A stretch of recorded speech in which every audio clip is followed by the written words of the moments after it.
Olá, muito boa tarde para você que nos assiste. O Consulta ao Doutor já está no ar. Hoje com um tema jurídico para a gente aprender juntos. Já já você vai saber qual é o nosso tema, qual assunto a gente vai conversar, sobre qual assunto conversaremos aqui no Consulta ao Doutor. Mas aproveita essa oportunidade, esse comecinho de programa, já pega um papel e caneta e anota o telefone que você liga todas as tardes para tirar suas dúvidas e conversar conosco, tá? 0 operadora 11 3337 5886 3337 5886. Você também participa pelo facebook.com/consulta ao doutor. As redes sociais da emissora também estão por aqui, @TVHit, lá no Facebook é Hit TV Oficial e o canal da Hit no YouTube é Hit TV. Se você já estiver por aí, aproveite para se inscrever e ativar as notificações. Se não sabe como chegar lá, então muito fácil. Aponte a câmera do seu celular para o QR Code que aparece na sua tela e você vai direto para o nosso canal do YouTube. É muito fácil. As minhas redes sociais também estão à disposição para receber a sua pergunta, o seu comentário e a sua sugestão de tema para as nossas próximas entrevistas. Então corre lá, Denise Luque no Facebook e @Denise Luque no Instagram. Sempre você me encontra pelo meu nome nas redes sociais. Vamos saber qual é o tema de hoje? Roda o VT. Você sabia que o valor da pensão alimentícia não se atém apenas aos recursos necessários à alimentação propriamente dita? Ele deve abranger ou possibilitar o pagamento de outras despesas, como educação, moradia, saúde, transporte, vestuário, esporte, entretenimento, entre outras, de acordo com a sua realidade social. Quem é obrigado a pagar a pensão alimentícia? Qual deve ser o valor? Se não pagar, o que acontece? No programa de hoje, vamos entender tudo sobre o tema. O Consulta ao Doutor já está no ar. Ótimo, tema jurídico que a gente vai aprender juntos aqui. Hoje nossa especialista é advogada, ela é especialista em direito de família, a doutora Luíse Marie. Doutora, eu estou feliz de te receber aqui, obrigada por ter vindo. Obrigada, Denise, pelo convite, estou muito feliz de estar aqui e falar de um tema tão importante, né? Para começar, doutora, vamos definir então o que são os alimentos, então do que se trata a pensão alimentícia, já que nessa matéria de abertura ficou claro que não é só com relação aos alimentos, né? Como o nome sugere. Certo. Essa é uma dúvida muito comum. Na verdade, quando chegam ao meu escritório, a principal dúvida, né? O que são os alimentos? Então, os alimentos, eles não abrangem só a alimentação, né? Não é só o mercado e a comida em si. Alimentos é muito mais do que isso. Alimentos é moradia, é educação, é saúde, é lazer, é tudo que uma criança necessita para se desenvolver de uma forma saudável, de uma forma que ela possibilite ter tudo o que ela precisa ali dentro do padrão de vida dela e dos pais. Legal você falar do padrão de vida, e realidade social também foi um termo que a gente usou na matéria de abertura, porque isso varia muito, né? Muito. Então, até com relação à escola, se é uma escola pública, se é uma escola privada, e aí a privada precisa ser paga, né? Uma escola particular. E que escola é essa? A gente tem uma variação muito grande do valor das escolas, Exatamente. né? Então, do que estamos falando? De plano de saúde? Tudo isso vai agregando valor a essa pensão alimentícia. E você fala de criança, mas é porque é o mais comum, mas não são só crianças que têm direito a receber pensão alimentícia, né? Não são só crianças. Então, a gente fala do padrão de vida porque muitas vezes chega ao meu escritório uma pessoa que me diz, bom, o meu filho estuda numa escola pública, então quais são os gastos dessa criança dentro de uma escola pública? O que vocês fazem no seu horário de lazer, no final de semana? Você vai numa lanchonete, você vai num parque, você viaja, então tudo isso se enquadra nos alimentos, né? Então vai variar. Esse valor nunca é um valor fixo. Muita gente tem essa dúvida. Doutora, esse valor é fixo? Não, o valor dos alimentos não é fixo. Inclusive, ele não é igual para 2 filhos de uma mesma mãe. Então, uma mesma mãe tem 2 filhos de pais diferentes, o valor pode ser alterado. Então, isso modifica muito, né? E isso a gente tem que levar em consideração para chegar a um valor de alimentos. Vamos começar então lá do início. Vamos pensar no casamento. O casamento, como a gente deve encarar essa questão do casamento juridicamente? É um contrato? Bom, para mim, que sou advogada, né, claro, é mais normal falar sobre o termo casamento, contrato. Então, eu acho muito importante as pessoas também normalizarem esse termo, né? O casamento, apesar de vir de uma relação afetiva, de sentimento, de amor, no fundo, juridicamente, ele é um contrato. E por isso que é tão importante, antes de se casar, preventivamente, o casal consultar um advogado para saber quais os seus direitos, qual o regime que se enquadra melhor aquele casal, aquela família que está se formando, né? Isso vai ser importantíssimo para esse casamento. E isso é o que a gente chama de regime de bens. Regime de bens, que são vários os tipos de regime de bens. O mais comum, quando você chega ao cartório, não procurou, não consultou, enfim, cheguei ao cartório agora, quero me casar. O regime mais comum é da comunhão parcial de bens, ou seja, tudo que eu adquirir onerosamente ao longo do meu casamento é dos dois, independente de quem trabalhou e de quem contribuiu. Então, por exemplo, isso também é muito importante. Muitas pessoas que estão se divorciando, infelizmente, elas me perguntam, mas doutora, eu era o responsável pelo pagamento das contas. A minha esposa, ela ficava em casa. Aí eu respondo, né? Tudo bem, o senhor ou a senhora pagava as contas, mas o senhor já fez as contas de quanto essa esposa trabalhou? Então, ela cuidava da casa, ela cuidava das crianças, ela, enfim, fazia as compras, ela era motorista, ela exercia várias funções dentro desse casamento. E é isso que a gente chama de esforço comum. Porque para que esse marido possa estar trabalhando na rua, trazendo dinheiro para casa, essa esposa está contribuindo também. Ela está cuidando da família, do marido, das crianças, que é o papel, né, da esposa no lar. E é claro que espera-se que essa decisão de quem vai trabalhar e quem fica em casa seja tomada em comum acordo e ninguém seja obrigado a assumir determinada posição. E é muito comum também, hoje em dia, muitas mulheres trabalharem e o homem ficar em casa cuidando das crianças. Da mesma forma. E às vezes por conta até do desemprego, né? Muito, então, os dois trabalhavam fora, um ficou desempregado e é esse que assume o papel dentro de casa. Mas isso é como você falou, é muito importante o casal sempre conversar. Né? O diálogo é a base de tudo, porque eles têm que se entender e conversar sobre esses fatores. Regime de bens, quem vai contribuir, quem não vai. Todos têm a sua contribuição dentro de um matrimônio, né? Então, seja financeiramente, seja com o seu trabalho físico dentro de casa, todos têm uma contribuição, uma parcela de contribuição dentro desse casamento.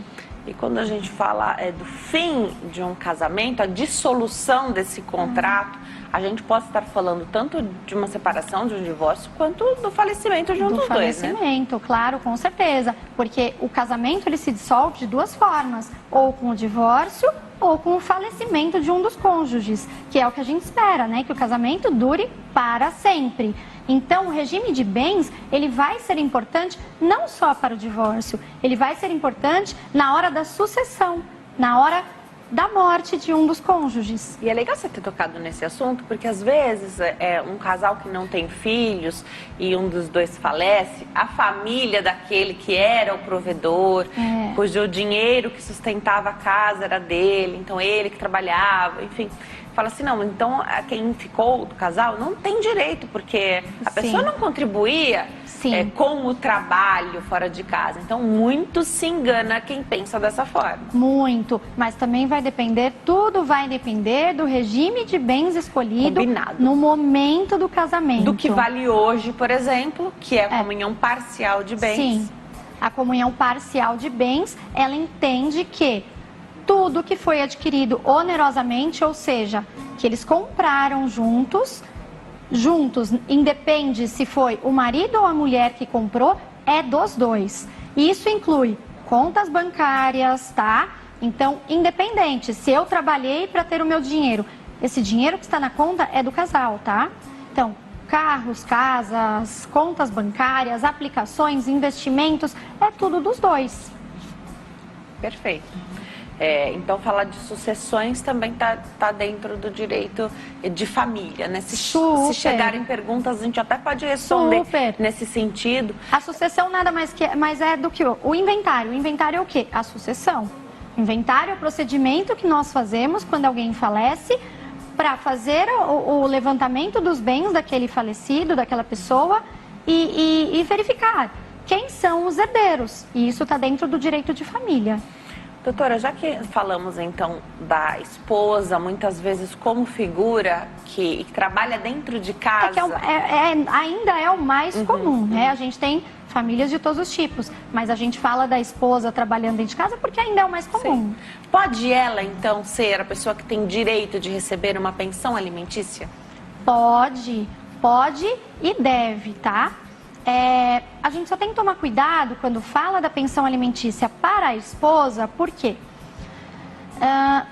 essa pensão alimentícia paga à ex-companheira ou à ex-esposa, ela tem um tempo limitado e ela varia de acordo com a vida daquele casal. Então, vamos supor, uma senhora de 70 anos de idade que casou-se aos 18 anos e desde os 18 anos ela é responsável pela criação dos filhos, da família, da casa, ela nunca trabalhou fora.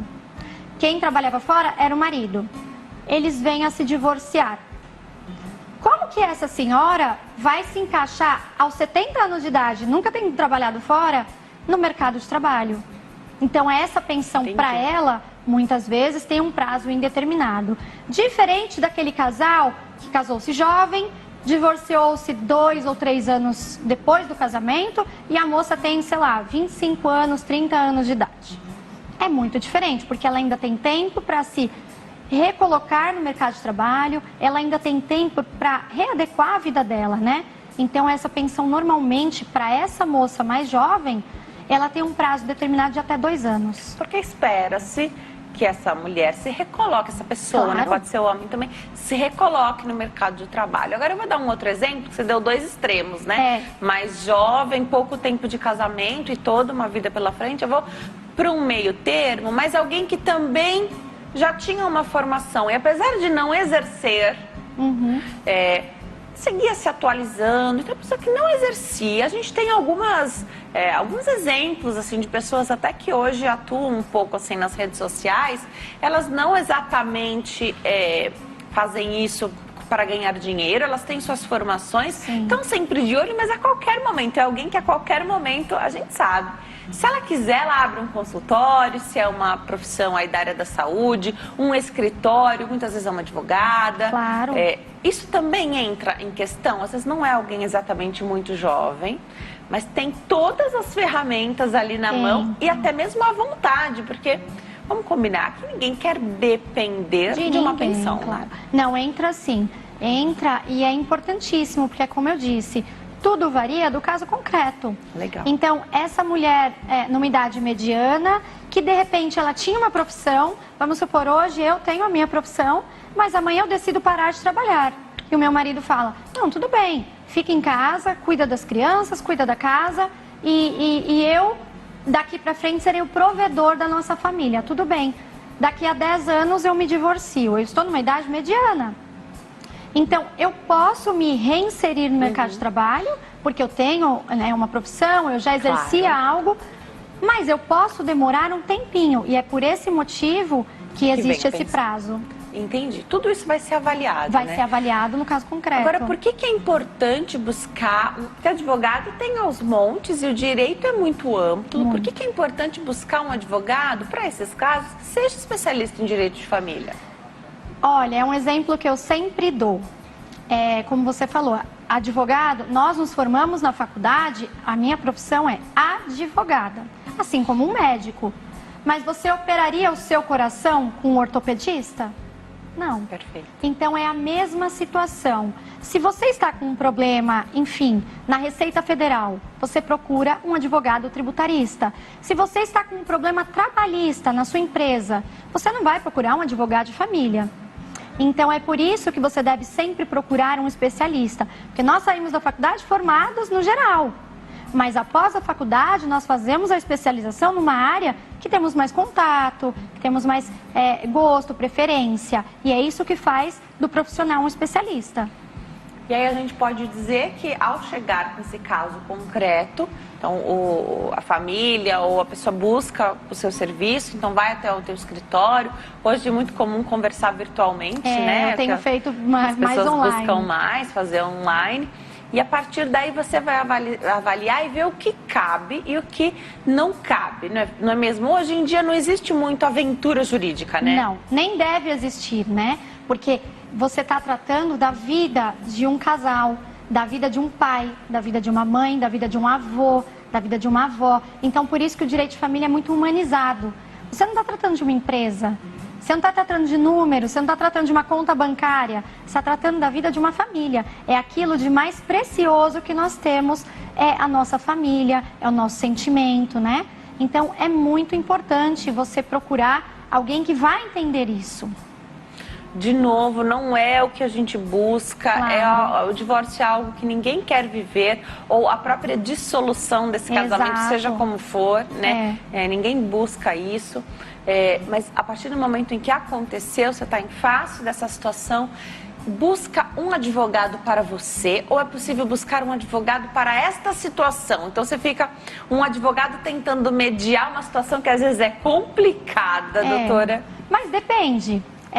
Eu, na minha experiência, quando um cliente chega me procurando, eu primeiro pergunto o que está acontecendo, né? Atendo, vejo qual é o caso. Então, depende, esse divórcio vai ser consensual? Esse divórcio vai ser litigioso? Ou seja, o casal está se entendendo no momento do divórcio ou não? Porque já aconteceu e não é difícil de acontecer.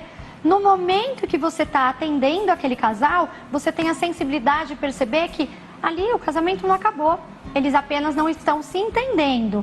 Então, muitas vezes, antes de partir para o divórcio, que eu acho que é o último passo que você deve tomar, eu oriento aquele casal a procurar uma terapia de casal, a procurar, enfim, algo que faça eles se reconectarem, uma religião, algo desse tipo. E pensar melhor, né? Muitas vezes acontece de durante o processo do divórcio o casal se reconciliar. Inclusive eu já vi em audiência o juiz perguntando: vocês estão certos desse divórcio? A esposa olhar para o marido e falar: não, eu não tô. E eles voltarem, saírem da audiência reconciliados. Então o profissional dessa área, ele tem que ter a sensibilidade de que muitas vezes não é só o dinheiro ali que está em jogo. Porque aquele casal, às vezes, vai te pagar com gosto, mesmo tendo se reconciliado. Porque você mudou a vida deles, né? Sim, com certeza. O que mais torna a situação difícil no divórcio, né? Corre em separado a questão da guarda dos filhos, do casamento sendo dissolvido em si? Corre. Eu acho que o mais difícil, quando você fala de um divórcio, é quando envolvem crianças, quando envolvem filhos. Claro que um divórcio é sempre difícil, mas quando tem filhos no meio, eu acho que é muito mais delicado, né? E sim, corre separado, né? A guarda e o divórcio são institutos diferentes, eles podem ser processados e pode acontecer dentro de um mesmo processo, mas normalmente a gente faz de forma apartada. Você falou da sensibilidade, quando você tem as crianças envolvidas, né? Também precisa de sensibilidade do advogado, no meu ver, porque não pode misturar as estações, né? Não. Então tem situações materiais sendo resolvidas, sim. Sim, claro. Né? E às vezes essas situações é que geram maior conflito. E você tem ali, precisa preservar a saúde emocional das crianças. E no momento ali da confusão toda, naquele pé que às vezes não tá uma situação de paz, né? Nunca tá, claro. Perfeito. Então você tem uma situação ali que você precisa, olha, vamos com calma aqui, porque lembrar até aquele casal que eles têm filhos. O filhos. principal é fazer com que a situação corra mais leve para as crianças, né? Claro, tanto que o princípio das ações que envolvem menores é o melhor interesse do menor. Por quê? Não importa o que aconteceu com o casal, a criança deve ser protegida. O ECA está aí para isso, né? Então a criança ela deve e precisa de proteção.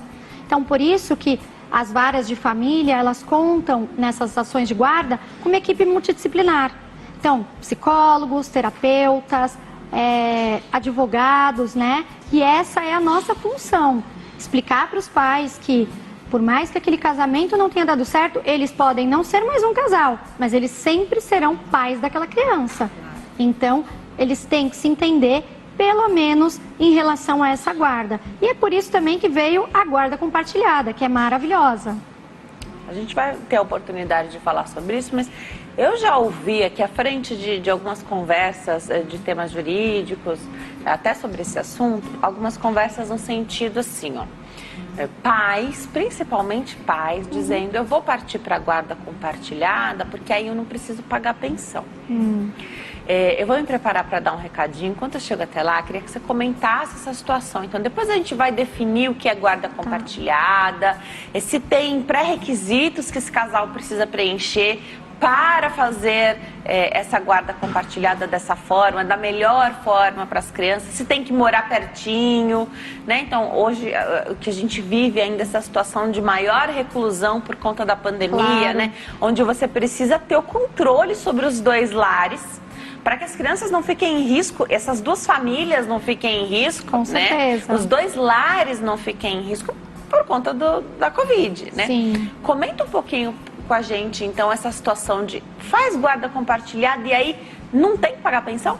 Esse é um erro muito comum e realmente quase sempre parte do pai, né? Que chega ao escritório com essa afirmação: doutora, eu quero a guarda compartilhada porque eu não quero pagar pensão.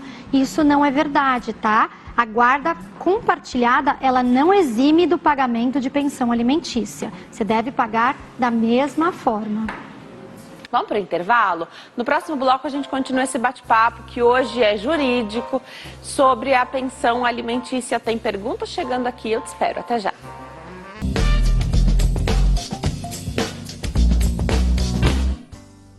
Nós estamos de volta. Hoje o Consulta ao Doutor tem tema jurídico. A gente fala sobre a pensão alimentícia. Nossa convidada é a doutora Louise Marie. Ela é advogada especialista em direito de família, portanto especialista neste assunto também. E está tirando as nossas dúvidas, né? Tem muito mito que gira em torno da pensão alimentícia, né? Sim. E alguns a gente vai ter oportunidade de falar aqui. Então, um deles é a questão da guarda, né? Como eu havia puxado o assunto no bloco anterior. Sim. Então, a guarda não tem relação com a questão da pensão alimentícia, porque hoje, me corrija se eu estiver errada, mas quando a guarda compartilhada começou a ganhar mais espaço, e nós falamos sobre isso aqui no programa, os advogados diziam bastante que para o melhor acolhimento das crianças, o mais adequado era sempre que possível fazer a guarda compartilhada. Continua valendo isso? Apesar de ser uma guarda compartilhada, que aí você explica pra gente como é que funciona. Existe um domicílio que a criança diz, a minha casa é ali. E é onde? É com a mãe ou com o pai? Sim. Sim, é muito importante falar sobre esse assunto, porque essa é uma dúvida, assim, é uma das maiores dúvidas, né? As pessoas não sabem exatamente o que é a guarda compartilhada. Então, normalmente, quando me procuram, a mãe ou o pai dizem, olha, eu quero que fique 15 dias comigo, 15 dias com ele. Isso não é guarda compartilhada, tá? A guarda compartilhada é diferente de residência alternada. Residência alternada não está na nossa lei, ela não tem base legal no Brasil, tá? Então aqui a nossa legislação brasileira, ela não vê com bons olhos essa residência alternada. Por quê? Isso confunde a cabeça da criança. Demais. Então eu tô 15 dias no meu pai, 15 na minha mãe. Onde você mora? Não sei, tenho 2 casas. Exatamente. A criança, ela ainda não tem a maturidade emocional que os adultos têm. Então ela precisa de uma referência. Então a guarda compartilhada, o que é a guarda compartilhada? Compartilhamento de deveres, de obrigações. Então, aqueles pais que vão exercer a guarda compartilhada, diferente da unilateral, eles têm que decidir em conjunto. Então, a criança sofreu um acidente e ela precisa ir para o hospital, enfim, tem uma cirurgia. Os dois são chamados. A escola, os dois decidem a escola. Qual médico levar? Os dois decidem. Então, tudo que é relativo à vida da criança é decidido em conjunto. Mas isso não tem ligação com a residência, porque mesmo na guarda compartilhada, a gente estipula uma residência base, ou a da mãe ou do pai, e um regime de visitação para aquele pai ou mãe que não é o guardião ali da residência. Então você fala de visitação mesmo em guarda compartilhada, usa-se esse termo? Sim, fala. Legal. Você fala, a guarda compartilhada, como eu disse, ela só vai compartilhar as obrigações, os deveres, as decisões da vida daquela criança, tá? Mas mesmo assim, ela tem uma residência base fixada. E aí, esse guardião que tem a residência fixada, né? Na verdade, os dois são guardiões, mas aquele pai ou mãe que tem a residência, ele tem que permitir o direito de visita ao outro pai. Claro que o ideal seria uma conversa muito amistosa para essa decisão. Então, hoje a gente vive um momento totalmente diferente do que era tempos atrás, né, por conta da pandemia. Então, pessoas que trabalhavam longe de casa e por isso tinham que sair super cedo, chegavam tarde da noite. Agora, trabalhando em casa, você otimizou esse tempo. Então, se não dava para visitar durante a semana, de repente agora até dá, né? Claro. Professores que precisaram fazer o trabalho de casa enquanto você dá aula, não tem como você vigiar ou estar ao lado de uma criança tendo aulas online, né? Tendo aulas virtuais. Então, aconteceu isso tem o domicílio base, mas por conta da pandemia foi melhor trocar. Isso varia de conversa, como é a conversa e a amizade desses tutores, desses pais, que, né, apesar de não serem mais marido e mulher, continuam ali nessa boa conversa para o benefício da criança. Como é que foi isso? Precisa sempre comunicar? Só comunica se houver um desentendimento? Como que é essa questão?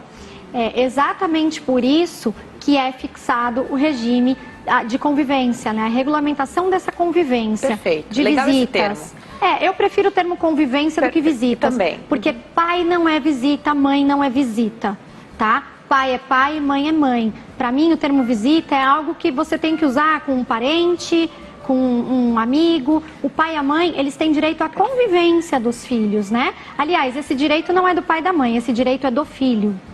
Então, agora, durante a pandemia, muitos pais que não se falavam se viram na obrigação de ter que conversar, porque é bem o que você falou. Então, uma enfermeira... Perfeito. Como que faz? Ela tá ali dentro, na linha de combate do Covid. Então, o que ela faz? Olha, pai, fique com a criança, porque eu tô oferecendo risco para ela. Então, Excelente. Isso mudou demais. Um pai que é médico, um pai que trabalha ali na linha de frente, ou até que não é da área da saúde, mas que ele está tendo contato com outras pessoas na rua. Então, vamos restringir esse regime de convivência? Então, já que você está saindo de casa, está tendo contato com outras pessoas, vamos ficar um pouquinho mais afastado, vamos mudar o regime de convivência para virtual. Então, muitas mães preferiram alterar esse regime, então o pai não pega mais. Porque ele está ali, na linha de frente, ele está ali trabalhando, pegando um ônibus, uma condução. Mas ele tem o direito de falar com o filho. A hora que ele quiser. A hora que ele quiser. Claro que isso é muito do bom senso. Dos pais, com certeza. Pais, e dessa conversa. Não, tô na linha de frente, mas eu não quero abrir mão da convivência Exatamente. Com o meu filho. Então vamos fazer diferente, vamos... Antes de ter o contato com a criança, vamos combinar um protocolo de higiene aqui, isso. né? Tomar banho, trocar de roupa e depois você tem acesso à criança. Isso tudo é sempre para o benefício da criança, né? O que mudou muito na pandemia, o que eu comecei a perceber muito na pandemia, é a questão do aumento da alienação parental. Então, isso mudou muito.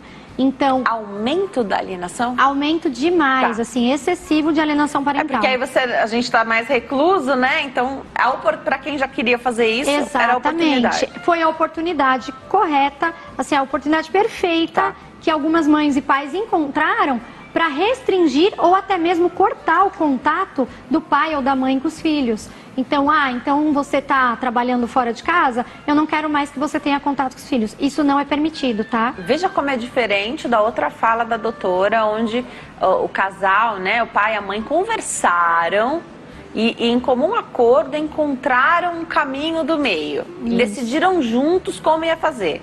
Então isso aí é diferente, é uma coisa unilateral. Exatamente. É porque é como você disse agora há pouco. Aquela pessoa que já tinha a intenção, já tinha a vontade de fazer, ela só usou isso como motivo. Ela usou a pandemia como motivo para alienar o filho, para afastar o pai do convívio da criança. E isso não é permitido. Tá. Aliás, é seríssimo, reverte até guarda, né? Reverte a guarda. Uma das causas da alienação parental é a modificação de guarda. Porque você não pode, de maneira alguma, praticar alienação parental. Como eu disse, a criança não tem maturidade emocional que os pais têm. Então, o bom senso dos pais é o que deve prevalecer. Sempre. Sempre, sempre. Agora, apesar de ter esse nome, alienação parental, que a gente logo imagina que então é alienar do convívio pai e mãe, não é só aplicada a alienação parental aos pais, né? Não. Avós, os familiares também estão envolvidos. E aqui, um porém que é muito importante, a gente sabe que não é seguro hoje. Então, você tem sua família, todo mundo sai e trabalha, quem precisa, né? Então, você põe a sua família em risco, muitas vezes você combinou com o pai da criança, com a mãe da criança, o modus operandi ali desse momento que a gente atravessa, mas e vocês não acham seguro visitar os avós, por exemplo? Claro. E eles podem se sentir alienados. Podem. Claro que é como a gente falou, tem o bom senso, né? Muitos avós se sentiram depressivos, tristes, porque os filhos não estavam visitando, os netos não estavam visitando. Mas isso é diferente da alienação parental. O cuidado com os idosos é muito diferente. Perfeito. Ter cuidado com a saúde do idoso e não visitá-lo por conta da pandemia é uma coisa. Agora, usar a pandemia e o Covid para restringir também o contato e estender essa restrição aos avós, aos familiares, isso é alienação parental. Legal. Porque o direito de convivência, ele não vai só até o pai e a mãe, ele se estende à família, aos familiares, porque a criança tem o direito de conviver com os familiares, tanto do pai quanto da mãe. Gostando ou não, é a família da criança. Virtual também vale nesse momento, vale. É o que a gente tem para oferecer muitas vezes para os familiares. E você não precisa esperar essa ligação. Sim. Faça a ligação, né? Exatamente. E é isso, até alguns juízes estipularam isso em processos. Então, tudo bem, você não pode ver a criança, não está oferecendo risco para a criança ter contato físico, tudo bem. Então, disponibiliza um celular para fazer chamada de vídeo 2 vezes por semana, 3 vezes por semana, quando todos quiser, os dias, sim. Chamadas livres, mas que possibilite a criança de ter contato com o pai, com a mãe, com o avô, com a avó, porque hoje a gente vive num mundo tecnológico. Sim. Então, esse contato a gente pode fazer de forma virtual. Você não precisa estar ali fisicamente, né? Inclusive para pais que moram em outros países, outros estados, você pode continuar tendo contato com o seu filho, com a sua filha, com a sua mãe, com o seu pai, de forma virtual. Eu já até falei aqui em outras situações e eu tenho observado contação de histórias pelo celular, por chamada de vídeo. Aulas online. Se você pode ter aula online, você se uma pode fazer escola pode funcionar de maneira digital, online, por que não o convívio com os pais? É a mesma coisa. Brincadeiras. Brincadeiras. Assim, a criatividade não tem limites. Exatamente. Para o que você pode fazer com boa vontade, né? Utilizando esse bom senso, que aí você não vai presencialmente. Mas você faz uma chamada de vídeo e tem o convívio, você faz a brincadeira com a criança, né? Exatamente. E acaba estreitando esse vínculo, porque a criança sabe, né? Que esse é um momento que está... que a gente está atravessando, é um momento diferente, né? Eles sabem, eles têm mais sensibilidade do que os adultos, essa é a verdade.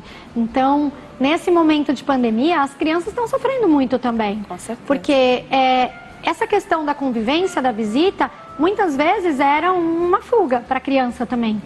Então a criança passa a semana inteira esperando aquela visita do pai ou da mãe para ele sair, para ele ir num parque, para ele tomar um sorvete, para ele ir na casa do avô, da avó, para ele sair de casa, passear. E hoje eles não estão tendo isso. Então as crianças também estão num ambiente assim, eles estão estressados, eles estão cansados, como todo mundo, né? Perguntas dos telespectadores. Vou começar com a pergunta da Marilena. Ligou, fez a pergunta dela aqui para a produção. Ela mora em São Paulo. Conta que o filho fez 18 anos. Depois disso, o pai dele parou de dar pensão. Só que ele faz faculdade particular. Tem como recorrermos e para voltar a receber pensão? Tá. Por ela ter usado o termo recorrermos, eu entendo que essa pensão tenha sido fixada em juízo. Então, essa pensão provavelmente é judicial, não é uma pensão acordada entre eles, entendeu? Então, se essa pensão foi fixada por um juiz, o pai não pode parar de pagar quando o filho faz 18 anos. Esse é um erro, tá? Muitos pais, no momento que o filho faz 18 anos, ele simplesmente para de pagar. E ele não pode fazer isso, tá? Para você parar de pagar a pensão alimentícia do seu filho, você tem que entrar com uma ação específica pedindo a exoneração desse pagamento, mesmo o filho já tendo feito 18 anos. Porque pode ocorrer, como no caso da Marilena, do filho dela.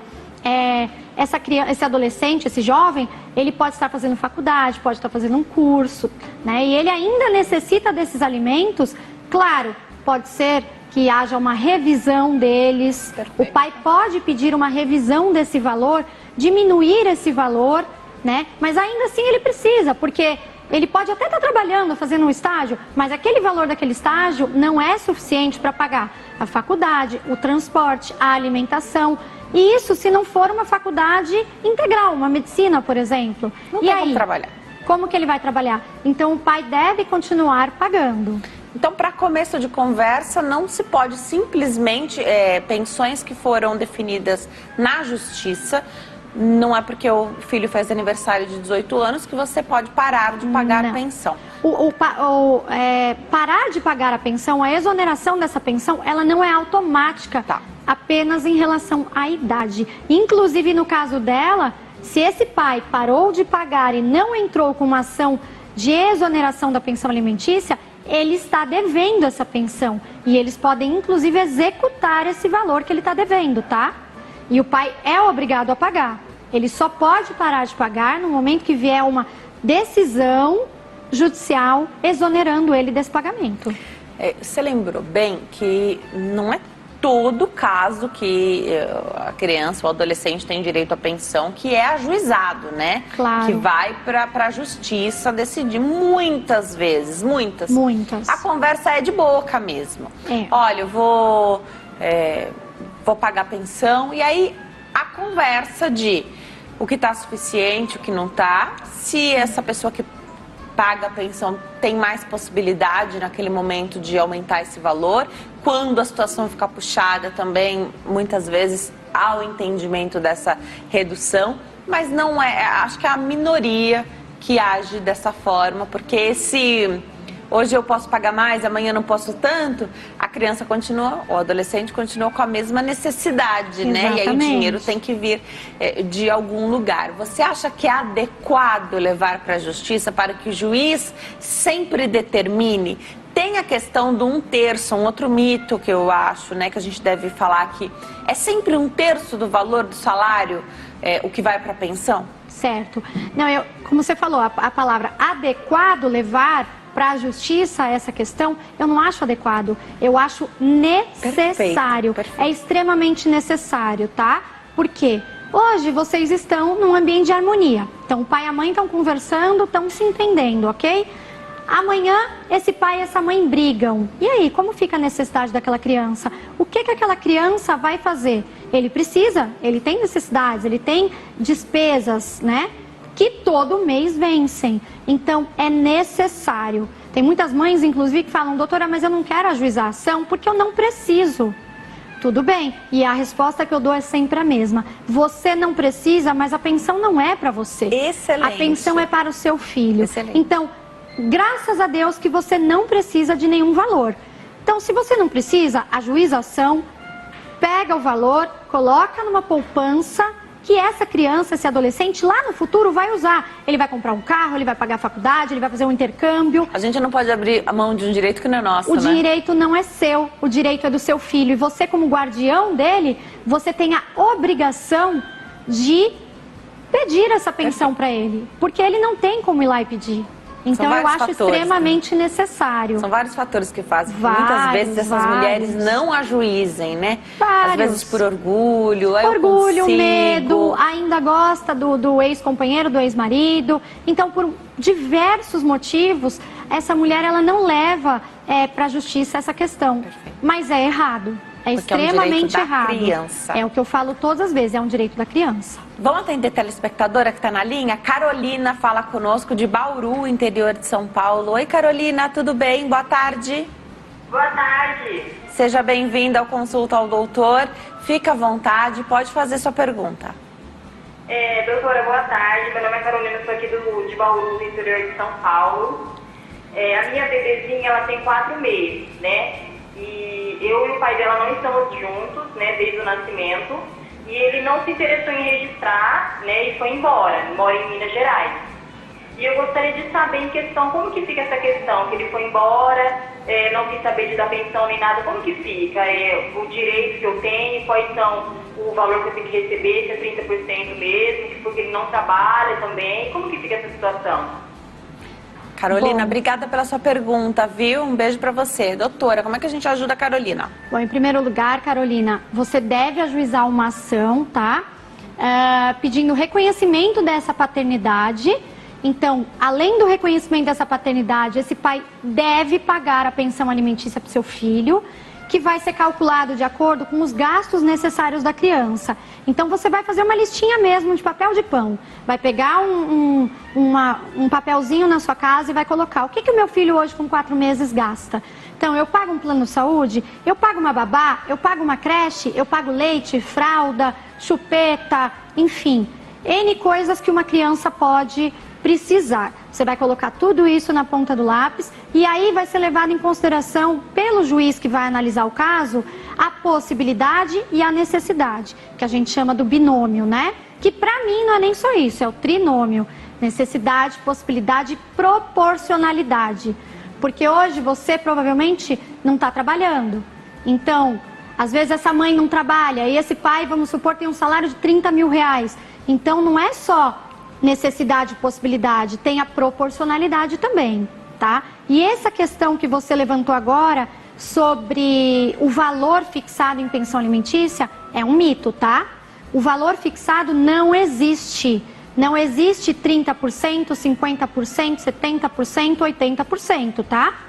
O valor é sempre, em todos os casos, fixados de acordo com as necessidades da criança. Então, como eu te falei, faz a sua listinha no papel de pão, verifica o valor final e aí você leva ao juízo para o juiz determinar quem deve pagar tanto, tá? Normalmente esse valor deve ser dividido entre o pai e a mãe. Porém, se o pai ganha um pouco mais, a mãe ganha um pouco menos ou vice-versa, entra a questão da proporcionalidade, tá? Mas ajuize a ação, reconheça a paternidade do seu filho, porque é ele que tem direito, tá? Ana Paula, de Mojimirim, São Paulo, pergunta: caso a guarda dos filhos fique com o pai, a mãe terá que pagar pensão ou o direito de receber essa pensão é somente materno? Não. O direito de pagar pensão é de ambos, o dever, né, de pagar pensão é de ambos, tanto o pai quanto a mãe. Então, aquele que ficou com a guarda das crianças, obviamente, ele vai contribuir com um pouco menos. E o pai que ficou com a obrigação do sustento de pagar a pensão alimentícia vai ficar com um pouco mais. Porém, se você perdeu a guarda ou, enfim, abriu mão dessa guarda e essa guarda está com o pai, você deve sim pagar a pensão alimentícia para a criança. Tá.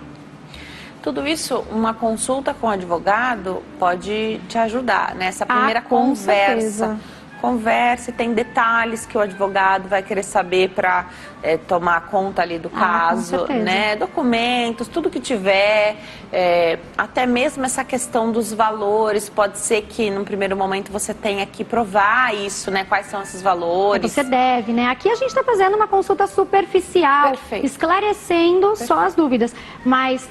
Como eu disse, sempre no direito de família tudo vai do caso concreto, tudo vai da análise do caso, da análise daquela família, do que aquela criança precisa, do que aquela mãe pode prover, do que aquele pai pode prover. E aqui me ocorreu uma situação que é muito comum. Então, a mãe que ficou com a guarda, naturalmente ficou com a guarda ali das crianças e naquele primeiro momento, ela nem pensou nisso de pensão. Aí a situação foi ficando apertada financeiramente. A princípio ela queria conseguir dar conta de tudo, nem precisar disso, mesmo sabendo agora, né, que não é, a gente não pode abrir mão de um direito que não é nosso, portanto, cabe sim o pagamento da pensão para as crianças. Aí, quando a situação aperta, ela fala, mas eu abri mão lá atrás, eu já combinei, eu já falei com ele que eu não ia querer, que não precisava. Tem direito da mesma forma. Tem direito da mesma forma. O que acontece? É uma dúvida muito comum. Doutora, meu filho com 1 ano a gente combinou que ele ia pagar R$500 mensais. E ele vem pagando isso há 2 anos. Quando eu entrar com a ação, eu posso pedir o retroativo? Não. Você só pode pedir da citação do devedor de alimentos para frente. Tá. Então, por isso que eu falo, quanto antes você entrar com a ação, você regulamentar a situação, antes o seu filho vai receber. Então, 2 anos aí recebendo, aí 1 mês ele paga, outro mês não paga, você está perdendo. Aliás, você não, o seu filho está perdendo. E você está se apertando de maneira desnecessária. Não precisa, porque não é só a obrigação da mãe cuidar do filho, tá? O pai também tem essa obrigação. Ele não pode se eximir dessa obrigação. Maria de Fátima, de Guarulhos, em São Paulo, tem 63 anos. Ela conta que se separou em 2019, era casada no civil desde 95. Pergunta se tem direito à pensão. Maria de Fátima, né? Isso. Maria de Fátima, tem 2 questões que você deve levantar. Tá? Você disse que se separou, só que se separar é muito vago. Você se separou de fato, vocês saíram da mesma casa ou vocês se divorciaram? Então, são essas 2 as primeiras questões que um advogado vai te perguntar quando você levar o seu caso até um escritório, tá? Você tem direito à pensão. Tecnicamente, eu estou entendendo que você só se separou de fato e não se divorciou. Então, você tem sim o direito à pensão se você necessita. Porque uma das obrigações do casamento é a assistência mútua. Então, mesmo após o final desse casamento, a dissolução desse casamento, vocês têm que ainda manter essa questão da assistência mútua. Se você precisa, aos 63 anos de idade, não está se reinserindo no mercado de trabalho e ele tem essa condição, ou às vezes vocês têm um patrimônio e ainda não partilharam esse patrimônio, vai procurar os seus direitos sim, porque você tem direito. Falar um pouquinho das sucessões, a Marina de São Paulo pergunta, após a morte de um dos cônjuges, o que ficou vivo pode dar os bens para um filho somente? Não, você não pode favorecer um filho e deixar os outros de fora dessa partilha. Não pode, tá? Existe uma coisa no Brasil que é diferente dos outros países, porque nos outros países eu posso deixar minha herança para o gato, para o cachorro, eu posso deixar para o rapaz que tomava conta, sei lá, da minha planta, eu posso deixar. Aqui no Brasil nós temos uma coisa que se chama herdeiros necessários, tá? Então, os herdeiros necessários, eles têm que entrar na partilha. Você não pode doar o seu patrimônio simplesmente para quem você quiser, tá? Quando vier a questão de um falecimento, aí vai ser analisado nesse inventário tudo isso. Se tem filhos, se tem marido ou mulher, qual era o regime de casamento, porque tudo isso vai ser analisado para a questão da sucessão. Isso, na questão das sucessões, o regime de bens muda alguma coisa para os filhos ou é só para o cônjuge? Para o cônjuge. Para os filhos, não. Filho é filho. Filho tem sempre direito, tá? E detalhe também, né? Muita gente também faz essa pergunta. E o filho adotivo, ele tem direito? filho adotivo é a mesma coisa que filho biológico. Inclusive, os familiaristas nem gostam dessa definição Isso, de filho é filho, né? adotivo e biológico. Filho é filho. Esse aqui é meu filho adotivo, esse aqui é meu filho biológico. Não. A partir do momento que você adotou uma criança, ela tem todos os direitos de um filho que saiu da sua barriga, tá? Vamos para o intervalo? No próximo bloco tem pergunta aqui. A doutora falou chegou a pergunta da telespectadora do filho de 18 anos que seguia fazendo a faculdade, né? Até quantos anos o pai precisa pagar a pensão? Tem essa pergunta aqui e muitas outras. Te vejo no próximo bloco. Até já.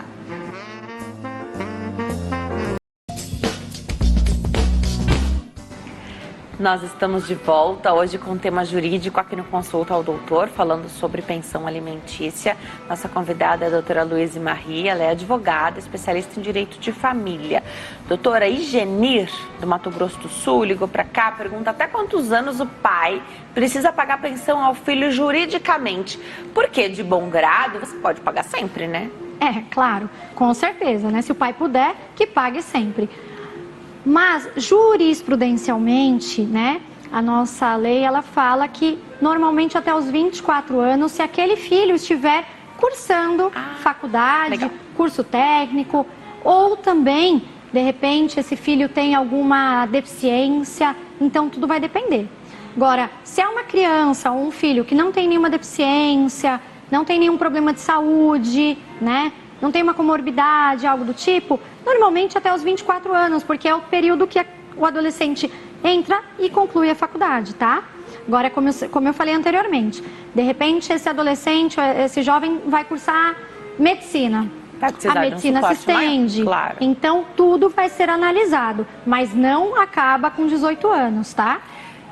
Hoje é mais difícil porque a gente casa mais tarde, né? Mas vamos imaginar um casamento aí mais precoce? Encerra o dever da pensão? Encerra sim. Tá. Ainda que esse jovem trabalhe, se não é suficiente para ele se manter, é passível de continuar o pagamento dessa pensão? Deve continuar, né? Como eu disse anteriormente, o pai pode pedir uma revisão dessa pensão. Ele pode dizer, olha, o meu filho fez 18 anos e ele já trabalha. Então ele recebe X de salário. E aí vai vir a contraprova do filho dizendo, tá, eu recebo X de salário, mas eu tenho tanto de necessidade. E aí o pai pode fazer uma revisão diminuindo o valor que ele pagava anteriormente. Aliás, para quem paga pensão, a revisão sempre pode pedir, né? Sempre. Você estipulou uma pensão hoje, daqui a 6 meses ocorreu uma situação superveniente àquele valor, você pode pedir a revisão, tá? Então, qualquer tipo de situação que venha a ocorrer ao longo do tempo, você pode pedir a revisão, tanto para mais quanto para menos. O certo era você pedir essa revisão, inclusive, quando é para mais. Com certeza. O que a gente vê é que as revisões pedidas são sempre para menos. Normalmente. Mas acontece, sabia? Tem muitos pais que têm essa sensibilidade, Sim. essa noção de dizer, não, meu filho agora, quando eu estipulei a pensão, ele tinha 1 ano de idade. Agora ele tem 15 anos. Aquele valor não é mais suficiente para um adolescente de 15 anos. Esse valor, ele vai e entra com a revisão. Ele vai sendo corrigido? Vai sendo corrigido. Normalmente a gente usa o valor do salário mínimo nacional, tá? Tá bom. Mas vai depender, tem vários índices de correção e é uma correção anual. Tem várias perguntas chegando aqui. É um assunto que é super polêmico. A Maria Carmen de São Paulo conta que a guarda do neto dela é compartilhada e o filho dela paga pensão normalmente. Porém, como trabalha de sábado, ele não consegue buscar a criança. Nós, que somos avós, quando vamos buscar, a mãe não deixa, porque não está entregando para o pai, está entregando para os avós. Podemos recorrer na justiça? Essa pergunta é ótima, ainda mais na situação que a gente vive hoje, que pelo menos eu tenho protocolos em casa de segurança por conta da pandemia muito rigorosos, então eu demoro um pouco para poder pegar o meu filho, né? Se alguém puder fazer isso por mim, isso é ótimo, né? Com certeza. Assim, a gente vê num caso desse tipo, que acontece muitas vezes, que aí não é mais uma questão de quem vai pegar a criança ou não, é picuinha. é simples e pura picuinha, tá? Porque Não tem outra claro palavra. que aqui é uma situação que o casal é divorciado, né? Mas poderia ser em qualquer outra situação. Poderia ser buscar na escola, né? Mas eu costumo dizer que todas essas questões familiares, o advogado ele tem que ter essa sensibilidade, essa expertise de, quando ele vai estipular um regime de convivência, ele também já estipule isso, tá? Porque acontece. É como eu disse, muitas vezes aquele casal tá resolvendo questões harmonicamente. Amanhã eles brigam, e aí? Então, tudo isso você pode deixar estipulado. Caso eu não vá buscar a criança, quem vai retirar a criança é o avô, a avó. Local que vai ser retirada e local que vai ser devolvida a criança. Então, por exemplo, a mãe não está em casa e aí a gente sabe que a avó mora perto. Então, você pode estipular tudo isso na sua petição lá de regulamentação de convivência. Para evitar esse problema, né? Eu gostei do termo da convivência, porque é isso que se busca mesmo, né? Uma convivência. A coisa da visitação ficar uma coisa tão formal, que nem parece que é um relacionamento entre pai e filho. É, né? que é como eu falei, visita é visita de amigo, visita de parente. De outros, né? Nem avós pai e mãe não são visita, né? Nem avô e avó. Perfeito. Pai e mãe não é visita. Vamos falar com a Daniela, de Caxambu, Minas Gerais, está na linha, tem pergunta para a doutora. Oi, Daniela, tudo bem? Boa tarde. Boa tarde, tudo bem? Tudo jóia, seja bem-vinda. Obrigada.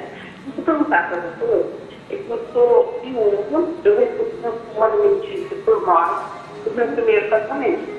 Só que agora Deus separou outra pessoa que eu estou casando, e eu ver se eu perco o direito de ser minha função. Daniela, eu vou te interromper porque eu não estou entendendo a sua pergunta. Mas eu acho que eu entendi. Você consegue repetir, por favor?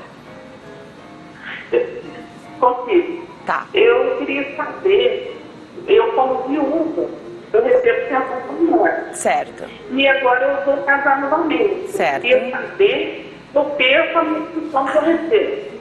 Excelente sua pergunta. Obrigada, Daniela. Um beijo para você. Daniela é viúva, recebe pensão por morte, vai se casar novamente. A pergunta dela é se ela vai parar de receber a pensão por morte. Nesse caso, é uma outra modalidade de pensão, né? Depende. Aí já entra na área previdenciária, então vai depender qual é o tipo de pensão que ela recebe, tá? Porque existem vários tipos de pensão. Por exemplo, vários militar, regimes, né? Isso. Vários tipos. Então, o filho do militar... Filha de militar, ela não pode casar, porque a partir do momento que ela casa, ela perde o direito à pensão. Então, vai depender de qual é a pensão que ela está recebendo, tá? Então, a gente não tem muito como saber. Apesar de ser no nome pensão, já entra na parte previdenciária, não se trata de pensão alimentícia. Mas a sua pergunta é excelente e é bom consultar um advogado para você saber. Certeza. Né? Até para saber qual é o tipo de pensão que você está recebendo, tá? E saber se ela se estende após o seu casamento ou não. Doutora, vamos me preparar para dar um recado? Enquanto eu chego até lá, você falou da pensão alimentícia, que muitas vezes é oferecida e paga para esposa, para ex-esposa, né? Independente de ter filhos ou não, isso pode acontecer. Numa situação em que essa mulher consegue se recolocar rapidamente, tá? Então, rapidamente ela se recolocou no mercado de trabalho. E aí eu entendo que tem uma expectativa por conta do ex-marido, que ele quer parar de pagar essa pensão o mais rápido possível. E por parte dela, uma vontade muito grande, já que ela sabe que não é para sempre essa pensão. Claro. Ela tem um tempo ali determinado, ela busca essa saída. E como é feita essa comunicação para encerrar, tanto para quando ela consegue rapidamente se restabelecer, quanto para aquele limite que ela fala, olha, eu ainda não consegui, mas veja, eu estou tentando. Tá. Explica pra gente, por favor. Veja, a pensão alimentícia, da mesma forma que ela é paga aos filhos, ela pode ser paga ao ex-cônjuge, certo? Então, aquela mulher que ela recebe uma pensão alimentícia do ex-marido e de repente ela se recoloca no mercado de trabalho, ou ela casa, por exemplo, então vem uma situação nova na vida dela. Então, esse marido que paga a pensão, ele tem que, da mesma forma que a pensão alimentícia, ele tem que entrar com uma ação de exoneração, explicando os motivos pelos quais aquela mulher já não precisa mais da pensão. Ou seja, ela se reinseriu no mercado de trabalho, ela casou novamente, enfim, N motivos. Mas ele só pode parar de pagar com a exoneração da pensão. Beijo. Vou voltar para o bate-papo com a doutora Luiz Marie. Doutora, chegaram algumas perguntas aqui. Vamos lá. Francisca, de Araraquara, interior de São Paulo. Ela mora junto com o parceiro há 11 anos. Gostaria de saber se quem morrer primeiro, o outro tem direito a receber pensão. Então ela pergunta no caso dela, né? Se ela teria direito a receber pensão mesmo não sendo casada no civil. E aqui vai uma questão que é importante, né? Para que deixar essa situação acontecer e não oficializar isso, doutora? Porque o direito segue sendo dela, né? Certo, essa também é uma dúvida muito importante, tá? Muitas pessoas têm essa dúvida sobre serem ou não casadas, tá? Então hoje, você convivendo com o seu marido, né? Com seu companheiro há 11 anos, vocês vivem em união estável. A união estável, ela compreende ao regime de comunhão parcial de bens, igual a um casamento, tá? Então hoje, ele falecendo, ou vocês vindo a se separar, você tem os mesmos direitos que uma pessoa casada no regime de comunhão parcial de bens. Ou seja, tudo que vocês adquiriram onerosamente ao longo desses 11 anos é dos dois, e caso um dos dois venha a falecer, também você tem esses direitos na sucessão, tá? A mesma coisa. Mas, é como a Denise falou, já que estão juntos há 11 anos, regularizem a situação, casem-se, vão a um cartório, procurem um cartório, façam um documento, né? Façam a sua escritura de união estável, para que você não fique aí desprotegido. Me corrija se eu estiver errada, mas aqui quando ela pergunta de pensão, seria de novo uma coisa previdenciária, pensão por morte. E aí não é porque ela é dependente do marido em vida que obrigatoriamente ela terá uma pensão por morte. Varia muito da questão da aposentadoria lá do INSS, né? Sim, aí varia lá, se ele contribuía, se ele não contribuía, mas em regra, a dúvida dela é se ela sendo companheira e não esposa... Se ela tem direito a uma pensão por morte, sim, ela tem, tá? A companheira tem os mesmos direitos da esposa. Como é que faz para oficializar isso? Porque, doutora, me parece que é tão mais problemático não oficializar, né? É totalmente problemático, porque mesmo sendo uma união estável, você pode ir a um cartório, procurar um advogado, ir lá e regulamentar a sua união estável, né? Então você vai sair do cartório com a sua escritura de união estável. Nessa união estável, você pode estipular, assim como no casamento, regime de bens, cláusulas, tá? Tem uma coisa muito legal hoje em dia também que as pessoas estão fazendo. Cláusula de traição. Eu posso estipular cláusula de traição. Então, se um dos dois traírem, eu tenho direito a uma indenização. Você pode estipular tudo o que você quiser. Como a gente falou, é um contrato e você pode conversar essas cláusulas. Como que isso é aceito lá no cartório ou não? Tem regras? Tem, é claro, né? Como todo contrato, se o objeto dele for lícito, então não tiver nada ilícito nesse contrato, você pode estipular. O cartório vai elaborar o seu documento, sempre com a ajuda de um advogado, claro. E você vai deixar a sua relação ali protegida. Você faz retroativo isso? Então, num relacionamento que já existia antes, como união estável? Nossa, essa pergunta foi sensacional, porque as pessoas têm muitas dúvidas. Diferente do casamento, então hoje ela vai ao cartório e fala, eu quero me casar. O casamento é dali pra frente, tá? Então, você legal. mesmo vivendo 11 anos com ele, se você se casar, é dali pra frente. A união estável, ela pode ser retroativa. Então, no meu contrato de união estável, eu posso colocar lá, convivo com o meu companheiro desde tal data. Então, ela pode ser retroativa e isso é muito bacana. Para encerrar, tem muita gente que está com situação aí de pendência de pensão alimentícia, não sabe como fazer esse processo judicial, não sabe nem como pedir essa pensão judicialmente, porque diz que não tem condição para pagar um advogado. Dá o caminho aí, doutora. Se você não tem condições de pagar um advogado particular, de fazer uma consulta com um advogado particular, você pode procurar a Defensoria Pública do seu estado, tá? Os defensores públicos são advogados prontos para te atender, excelentes, inclusive, um dos maiores mestres meu, professor, né? Que ainda hoje, eu ainda recorro a ele, hoje mesmo, perguntei para ele, tinha dúvidas de manhã, ele é defensor no estado do Maranhão. Então, são profissionais excelentes. Muitas pessoas têm dúvidas sobre isso, né? Mas, doutora, a Defensoria Pública, ela me atende de uma forma humana. A Defensoria Pública, o serviço deles é bom, é maravilhoso. E os profissionais que estão na Defensoria Pública são maravilhosos também. São excelentes, pode procurar a Defensoria Pública que você vai ter sua dúvida resolvida, vai ter o seu problema resolvido sim. Perfeito. Vou passar os contatos da doutora.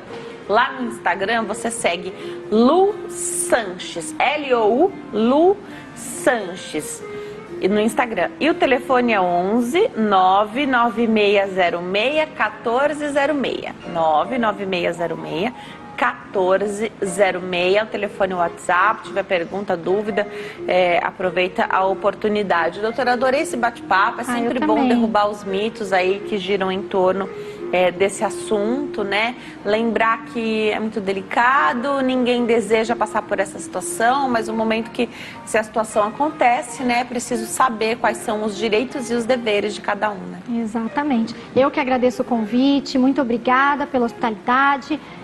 Adorei falar sobre o assunto, claro que é um assunto que eu adoro, mas eu acho que é um assunto importantíssimo. Muita gente tem dúvida ainda. Você vê que a gente está aqui há 1 hora e se tivesse mais 2 horas, continuaria falando do assunto, tá? Então você que está com alguma dúvida, procure seus direitos. Volta, doutora, pra gente falar das sucessões, tá? Vai ser um prazer. Prazos, multa. Claro, vai ser um prazer. É um assunto muito importante, muito. Um momento de dor, que é preciso tomar uma série de atitudes, exatamente, né? Então, é preciso estar sempre preparado. Por isso que estamos aqui, né? Porque no momento de dor, a pessoa às vezes ela não consegue raciocinar da maneira correta, então estamos aqui para te ajudar. Obrigada, viu, doutora? Bom fim de tarde. Obrigada, igualmente. Obrigada. Obrigada a você que escolhe assistir a consulta ao doutor. Fiquem com Deus e eu te vejo amanhã. Tchau.